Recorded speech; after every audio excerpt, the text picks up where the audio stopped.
verso 15 del capítulo 2 de Segunda Tesalonicenses. Vamos a hablar de la necesidad de tener una brújula doctrinal para poder salir de toda la maraña religiosa y de distintas corrientes teológicas que existen. Si no tenemos un parámetro, si no tenemos un punto de comparación, si no tenemos un metro, no vamos a poder medir nada. Y vamos a perdernos en una serie de planteamientos humanos, o no vamos a tener la orientación necesaria. Dice el verso 15, así que hermanos,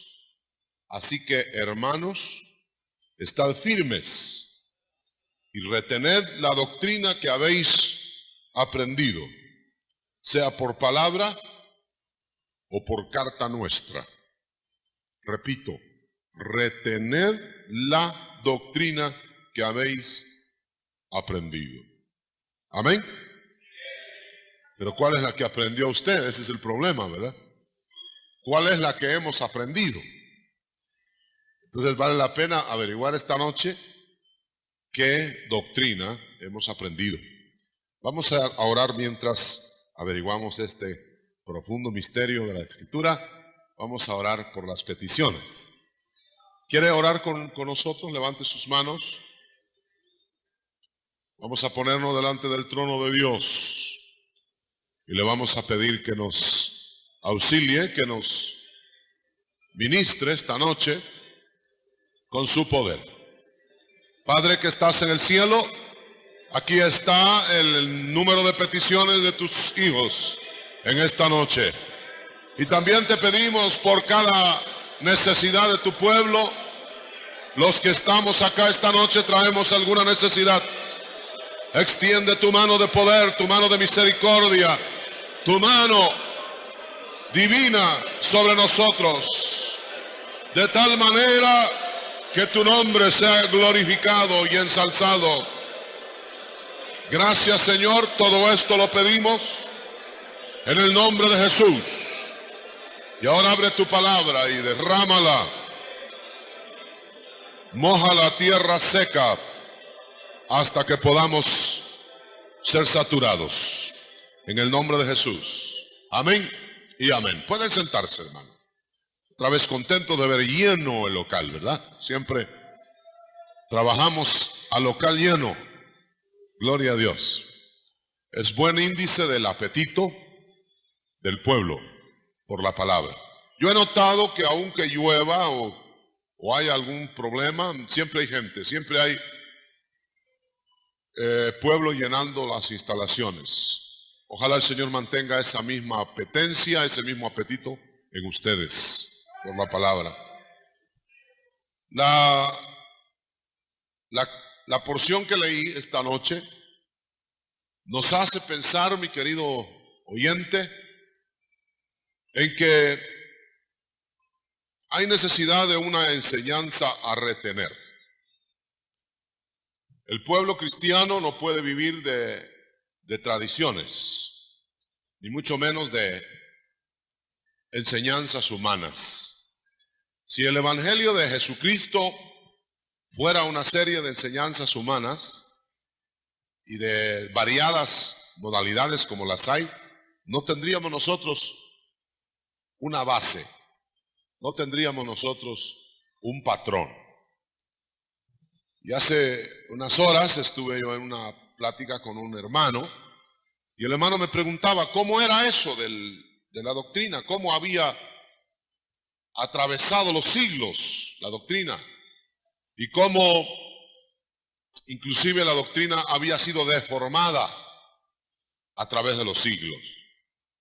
Y tenemos que reconocer con mucha pena que aunque el depósito doctrinal de la revelación apostólica, de los días del Señor, aunque el depósito era un depósito genuino y amplio, definido, detallado, de todas maneras a través de los siglos, fue yéndose en una deformidad en ciertos lineamientos de los hombres.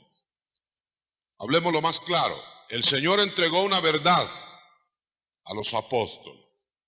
Inclusive, ni siquiera podían divulgar esa verdad como original de ellos, de los apóstoles, sino que fue palabra de Dios transmitida a través de Jesucristo a los apóstoles que Él, Cristo, autorizó, ¿verdad?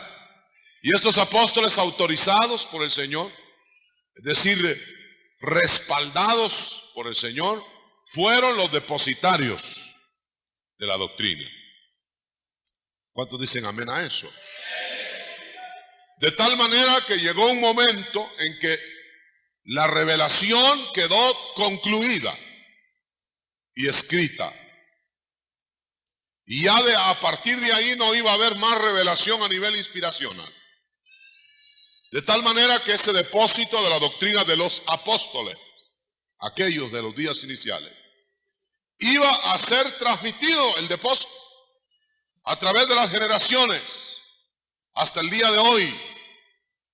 Pero usted sabe, hermano, que si usted se distribuye por distintas partes del mundo, ni siquiera del mundo, del país, usted va a encontrar distintas versiones evangélicas. Usted va a encontrar distintas enseñanzas cristianas. Entonces es lógico que usted pregunte, ¿y cuál de todas es? Si usted va a un grupo, le van a decir ahí que es la de ellos y no la del otro. Y si usted va al otro grupo, a este otro grupo, le dice que aquel otro grupo no tiene la verdad, solo este grupo.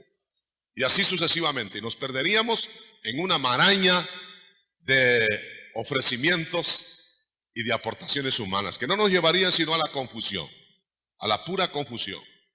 Por eso es que yo leí este verso tan interesante: estad firmes y retened la doctrina que habéis aprendido. Pero fíjense que si dejamos el asunto hasta ahí, que habéis aprendido, pues ¿de quién la hemos aprendido? Sería el problema. Porque unos la aprendieron de un lado, otros de otro lado, con unos maestros, con otros maestros, etc. Eso es así. Lo importante es averiguar la fuente original de la doctrina que tenemos. Yo creo que si logramos averiguar eso, nosotros vamos a saber si tenemos la verdad o estamos fuera de la verdad. Si estamos en lo original de la inspiración del Señor o no estamos en lo original. Esto no lo va a resolver la opinión de grupo. Esto no lo va a resolver ni siquiera, por ejemplo, la iglesia aquí reunida, la congregación aquí reunida. No lo vamos a definir nosotros. No vamos a decir nosotros tenemos la verdad. Sencillamente solo por decirlo. Tendríamos que averiguar qué creemos y de dónde ha venido lo que creemos. ¿No le gustaría, hermano, esta noche averiguarlo? Aunque sea en principio.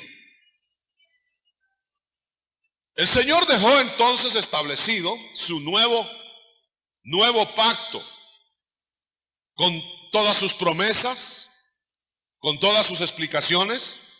El evangelio que lo definió el Señor desde que Él vino. Dice, lo empezó a predicar el Señor. ¿Es cierto, verdad, que Él lo empezó a predicar? ¿O no es cierto? Es el Señor el que empezó a predicar el evangelio. Por eso decía, creed al evangelio. El Señor mismo. Y Él empezaba predicando el evangelio. Pero cuando el Señor tenía que partir de la tierra, ya cerca de la ascensión, digamos, no había entregado toda la revelación, sino que había entregado la revelación que le iba a tocar entregar de sus propios labios. Pero notaba, por ejemplo, que los vasos que iban a ser utilizados en llevar la conformación de esta doctrina no estaban todavía preparados. Es cierto que estaban ahí con Él. Ahí estaban los apóstoles, los que escribieron después las epístolas, hermano. Ahí estaban. Pero antes de ir a a la ascensión, nuestro Señor, antes de resucitar, les dijo: yo tengo mucho más o muchas cosas que revelaros todavía, que deciros. Pero no las podéis sobrellevar ahora. Y ellos se quedaron asustados. Señor, entonces quiere decir que no nos confías a nosotros. Quiere decir que tienes mucho más y no nos lo vas a decir. Pues en otras palabras, eso era lo que el Señor le estaba diciendo. Por eso fue que ya cuando iba a ascender, le dijeron: Señor, antes de que te vayas, ¿restaurarás el reino a Israel en este tiempo? Y empezaron a preguntar todavía, tenían duda. Pero resulta que todavía tenían muchas más dudas que preguntar. Y el Señor ascendió. Quizá alguno se quedó con la pregunta en los labios. Ya no hubo tiempo de preguntar. Quizá diría: ¿y cómo no se lo pregunté antes? ¿Y cómo no se lo dije antes? Ya se fue.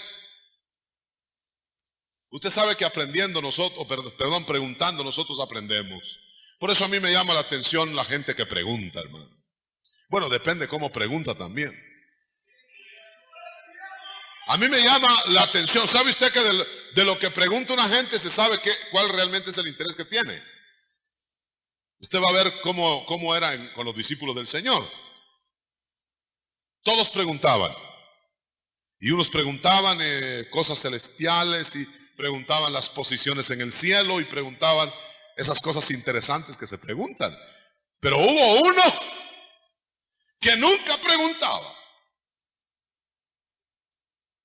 Nunca preguntaba. Nunca hablaba del cielo, porque seguramente no creía en el cielo. Usted ya sabe a quién me refiero. No preguntaba, y una vez llegó a preguntar. ¿Y sabe cuál fue la pregunta? La gran pregunta, mire qué gran pregunta la de Judas. Le dice a la mujer que llegó a derramar el ungüento caro al Señor, le dice a los otros por ahí: ¿cuánto costaría ese alabastro? ¿Cuánto costaría ese perfume? Miren, la primera pregunta que hizo fue económica.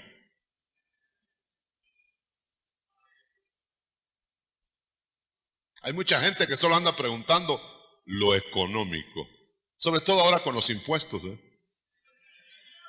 O sea que su interés está en lo cuadrado y lo redondo. ¿Cuánto costaría ese perfume? A él no le interesaba cuánto costaría la vida eterna. A él no le interesaba qué privilegio estar oyendo a Cristo. Eso no le interesaba. ¿Cuánto costó ese perfume tan caro? Tanto le dijeron. 300. No sé cuánto sería el equivalente de hoy. Era una cantidad de dinero bastante grande. 300 denarios. Y entonces Judas dijo rápidamente: ¡qué desperdicio! ¿Cómo le vacían un perfume tan caro al Señor? Miren cuánto valoraba al Señor. Con razón le bastaron 30 monedas de plata, porque creía que el Señor no valía tanto. 300 denarios derramados en el Señor le parecieron demasiados. Eso daba la medida del hombre que preguntaba. Por eso, hermanos, nosotros debemos preguntar, pero preguntar lo que realmente vale la pena preguntar. Nosotros tenemos que estar en el reino del Señor, en el discipulado del Señor para prepararnos para eternidad. No podemos estar en las minucias de la vida. Por eso el Señor dice: pedid cosas grandes, difíciles. Hay gente que se está pidiendo en los altares de la iglesia, se está pidiendo solo zapatos, tortillas, vestidos. Fíjense usted. Y el Señor dice: bueno, pero si eso, pues claro, ahí va, sí, ahí va. Pero ¿por qué no pedís cosas grandes? Cosas difíciles que tú no sabes. El Señor nos quiere decir, hermano, que hay cosas mucho más interesantes que lo material. Hay cosas más profundas que lo temporal. Hay cosas más grandes que tenemos que atesorar que el oro y la plata y las perlas. ¿Cuántos dicen amén a eso? Gloria a Dios. Si nosotros buscáramos los verdaderos valores del Espíritu más que al oro y la plata, seríamos ricos en lo espiritual. Pero como siempre andamos buscando valores temporales, ni esos alcanzamos. Esa es la vida natural. Eso es lo que los gentiles buscan, dice. Las añadiduras, lo que es para esta vida, para presumir, para exhibirse. Eso es lo que la gente busca. Pero el que busca primeramente el reino de Dios y su justicia, todo eso será añadido. Porque también hay que añadirlo. No vamos a vivir del aire. El Señor sabe de qué tenemos necesidad. Gloria a Dios. ¿Cuántos dan gloria a Dios? Pero no cometamos la acción de Saúl, buscando asnas, un hombre tan hermoso y tan elegante, buscando burras. Le estaban ofreciendo el reino y todavía estaba preocupado por las burras. El Señor le ofrece el reino, le ofrece el poder, le ofrece la gloria, le ofrece los misterios de la vida, le ofrece la felicidad, la vida abundante, y anda usted buscando retacitos de tela. ¿Verdad que somos así, hermano? El Señor nos quiere interesar por las cosas grandes, las cosas maravillosas, por su palabra, por la profundidad de su enseñanza, y andamos nosotros perdiendo el tiempo en otras cosas. Gloria al Señor. Debemos de entender eso, hermanos, esas lecciones del Señor. ¿Cuántos seremos culpables de eso? Yo le aseguro que si le digo, a ver, todos los que son culpables de andar buscando asnas antes de buscar el reino, ninguno levanta la mano. Y solo andamos asneando, hermano. Buscando asnas. Qué triste. ¿No dice la Biblia? Muchos de vosotros ya debíais ser maestros. Por causa del tiempo, dice. Ya les calculó cuánto tiempo tienen de estar ahí. Ya debían ser maestros por causa del tiempo. Pero en vez de ser maestros, mucha gente ha tenido años y años y años y apenas digiere la leche. Y eso que con agua. Apenas le dan lechita concentrada. De la buena, que ya casi no se encuentra, por cierto. Se empacha. Aleluya. Por eso, hermano, si usted ha encontrado el alimento espiritual, la doctrina genuina, original, reténgala. Y no la retenga 8 días, 10 días. Reténgala hasta que Cristo regrese. Aleluya. No podemos venderla, alquilarla, regalarla. Ahora bien, ¿cuál es la doctrina original? ¿La de qué iglesia? ¿Ah? Esa es la pregunta. Al fin, a mí me han dicho, mire usted, porque así le dicen a uno, ¿verdad? A veces la gente en la calle, mire usted, ¿y cuál es la verdad? Pilato tenía la verdad enfrente de él y andaba preguntando cuál era la verdad. Nosotros que sabemos que Cristo vino como la verdad. ¿Cuántos saben eso? A ver, levante su mano bien arriba. ¿Cuántos saben eso? Yo quiero ver cuántos saben que Cristo vino como una verdad. No vino como una verdad. Levantaron la mano, fíjense, no levante la mano automáticamente, hermano. Cristo no vino como una verdad, vino como la verdad. Aleluya. No es lo mismo venir como una verdad, es que hay otras verdades. Pero Él vino como la verdad. O sea que aparte de Cristo, fuera de Cristo, no hay verdad, gloria a Dios. Él es la verdad, Él es la vida. En Él está concentrada la sabiduría de Dios. De tal manera que en Cristo vamos a encontrar todo el asunto. Cristo mismo empezó a enseñar esa verdad. Principió a enseñar esa verdad. Ahora cuando Él ascendió, se la dio a los apóstoles, a los escogidos, para revelar la verdad, para escribir la verdad. Se la reveló desde arriba. Dijo que el Espíritu Santo iría allá, tomaría de lo de él y se los daría a conocer.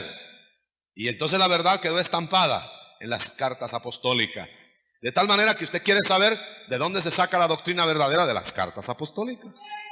Digo de las cartas apostólicas, de la Biblia, porque están respaldadas las cartas apostólicas por todos los profetas. Si no, solo andaríamos con las cartas apostólicas. ¿Entiende, hermano? Porque las cartas apostólicas son la verdad, el instructivo de la iglesia, pero está respaldado ese instructivo con toda la ley y los profetas. De tal manera que no podemos nosotros nada más andar con el Nuevo Testamento. Al contrario, diría yo que las verdades escondidas en el Antiguo Testamento desentrañan a las verdades del Nuevo Testamento. Allá está la sombra, aquí está la realidad. Sin las figuras previas, sin la sombra previa, sin la enseñanza previa, las cartas no serían inteligibles. Las cartas apostólicas serían cartas que nadie podría entender, pero están basadas, están iluminadas por toda la Escritura. Por eso Cristo dijo: escudriñad las Escrituras. Se refería al Antiguo Testamento, porque ellas dan testimonio de mí. Ahí estoy yo en ellas. Aleluya, gloria al Señor. Pero en donde está el condensado para la iglesia es en las epístolas. Ahí le dice a usted por qué es salvo. Ahí le dice por qué la otra persona que no ha conocido a Cristo está condenada. Ahí le dice cómo es que tiene que hacer. Ahí le dice que cuando ya ha sido remitido el pecado, ya no hay ofrenda por el pecado. Ahí le dice que sin derramamiento de sangre no hay remisión de pecados. Ahí le dice todo, hermano. Mire, la Biblia le tiene la respuesta para todo. Aleluya. El otro día dijimos, hasta para estornudar. Yo le contaba a una persona, ¿se recuerda que una noche dije yo, solo para estornudar no dice la Biblia cómo hay que hacerlo? Dije yo. Y se lo conté a un hermano, entonces me dijo el hermano, pero sí dice cómo debe uno sonarse la nariz.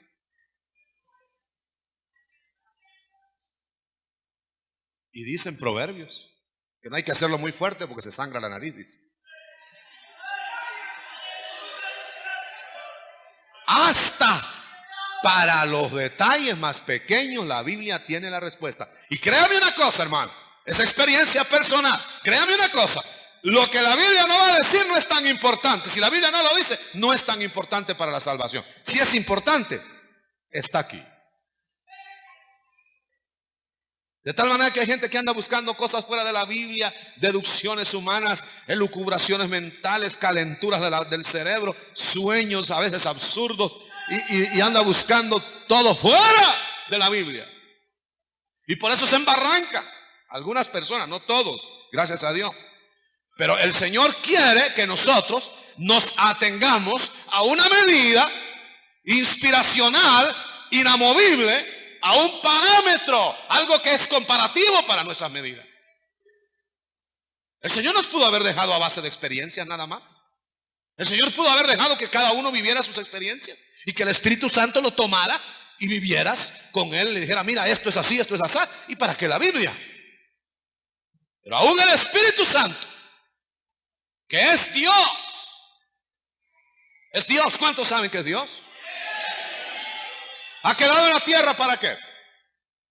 Para llevarnos a toda la verdad, para iluminar las Escrituras, para que nosotros las entendamos. Y yo le advierto que la mayor parte de las herejías nacen de no dejarnos guiar del Espíritu Santo sobre la Escritura.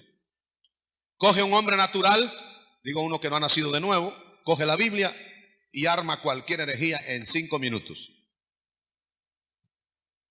Pero lo que es peor, cristianos carnales que no tienen ojos espirituales para ver la Escritura, la cogen y hacen más estrago que el impío, porque le inventan doctrinas que no se parecen a lo que el Señor dejó establecido como la doctrina de los apóstoles. Y hermano, esto es delicado porque es un depósito que se ha quedado para que nosotros lo preservemos, lo retengamos, no que lo adulteremos.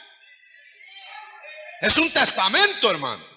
Y dice en el libro de Hebreos que aún humanamente, si un testamento es alterado, lo meten a la cárcel. No se puede alterar un testamento humano. Ahora, hay gente que se atreve a querer alterar el testamento del Señor. Hay gente que da contraórdenes que jamás el Señor dio. Hay gente que arregla las cosas a su manera, como le conviene, y quiere adaptar el evangelio a su vida diaria. Pero no quiere adaptar su vida diaria al evangelio, sino al revés. Y quiere ir a donde le dan la doctrina que le parece. Y cuando va a una iglesia donde la doctrina apostólica lo cuadra, lo ubica, lo coloca, dice, bueno, con no volver a venir, se arregla, pero no se arregla con no volver a venir. A mí me contaron de una persona que una vez vino acá. Mire cómo uno de repente sabe las cosas, hermano. Vino acá y estaba el predicador, seguramente fui yo, no sé. Y le estaba dando, mire, por la cabeza a la persona esa. Y cogió el predicador un pasaje. Le estaba dando duro, dice, no, yo no aguanto eso. Supo lo que yo hice el día de hoy, yo me largo, y se fue.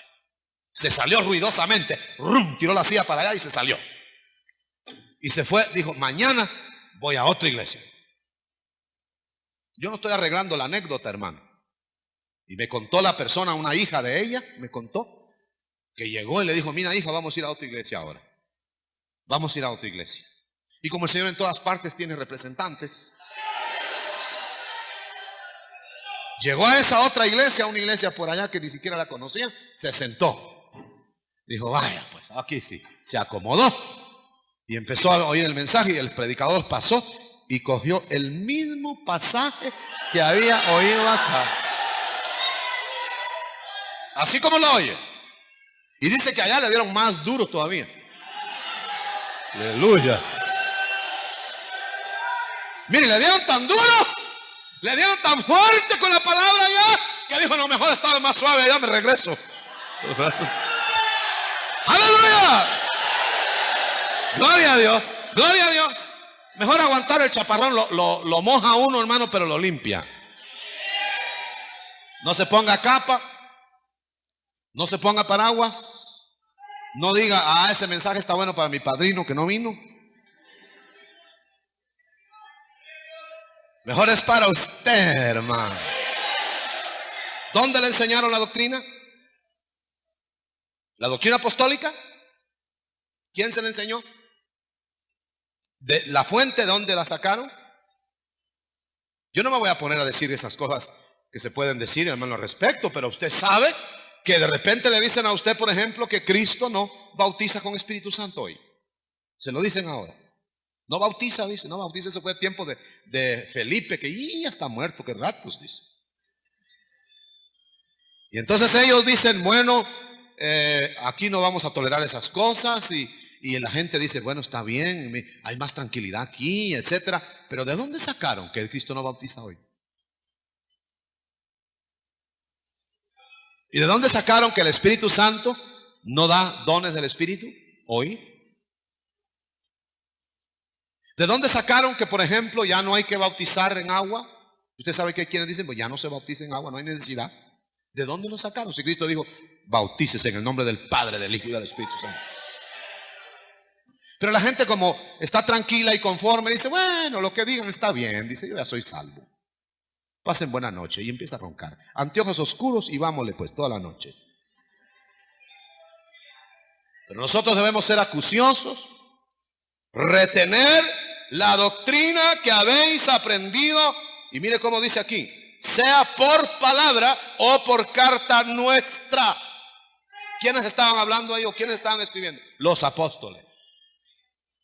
No es aprender cualquier doctrina, hermano. No es aprender, dice la Biblia, que en los últimos tiempos, hoy estamos viviendo los tiempos ya finales. Dice que se levantarán maestros, abundarán los maestros de doctrina.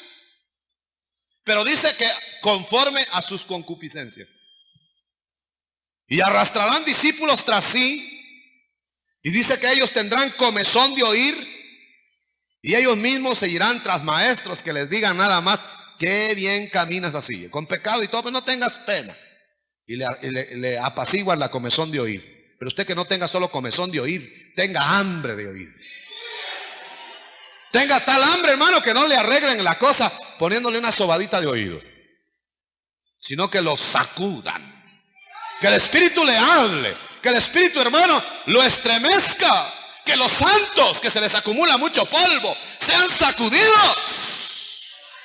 Y los pecadores salgan o enojados o rendidos. Pero un evangelio que no, ni fu ni fa. ¿Qué tal? Pues regular. No, ni para allá ni para acá. Ni lloran ni ríen. Esfinges. El evangelio, si es de Cristo, tiene que ser penetrante. Es definidor. Es asunto de retener la doctrina original. Lo que Pablo enseñó, lo que los apóstoles corroboraron, lo que las escrituras respaldan. ¿Por qué vamos a vivir a la aventura de experiencia nada más? Pero alguna señal, ahí está la señal. Pero nosotros no andamos detrás de señales. El Señor no nos ha puesto a expensas de los sentidos naturales. Por eso fue que Eva cayó por los sentidos naturales.